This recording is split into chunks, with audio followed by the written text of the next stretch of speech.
अहो बघा मंडळी, पण तुमचं डोस्क जाग्यावर ठेवून वाचा. आपल्या खिशाला चटका लावणारा हा 28 दिवसांचा प्रकार नेमका काय आहे ते जरा गावरान भाषेत समजून घेऊया. महिना कधी 30 दिवसांचा, कधी 31 दिवसांचा. फेब्रुवारी तर 28 ते 29 दिवसांचा. मग मोबाईल कंपन्या मात्र सरसकट 28 दिवसांचाच रिचार्ज कशाला देतात?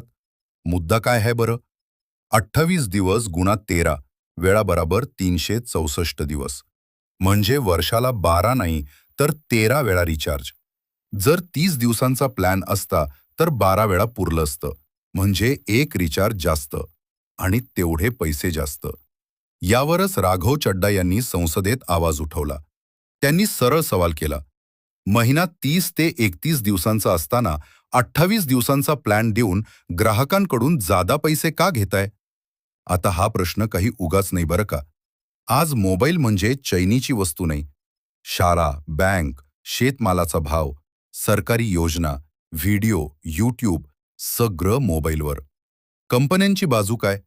कंपन्या म्हणतात 28 दिवस म्हणजे 4 आठवडे. आमचं प्लॅनिंग सोपं जातं. आणि हो, काही 30 दिवसांचे किंवा 365 दिवसांचे प्लॅनही असतात म्हणे. पण स्वस्त आणि लोकप्रिय प्लॅन बहुतेक 28 दिवसांचेच. TRAI काय करतं? आपल्या देशात टेलिकॉमवर लक्ष ठेवणारी संस्था म्हणजे telecom regulatory authority of India, TRAI. ग्राहकांचा फायदा बघणं ही त्यांची जबाबदारी. आता लोक म्हणतायत TRAIने यावर ठोस नियम काढावेत. आपला गावरान विचार, अहो लाखो कोट्यवधी लोक वर्षाला एक रिचार्ज जास्त करत असतील तर कंपन्यांचा किती मोठा फायदा होत असेल याचा विचार करा.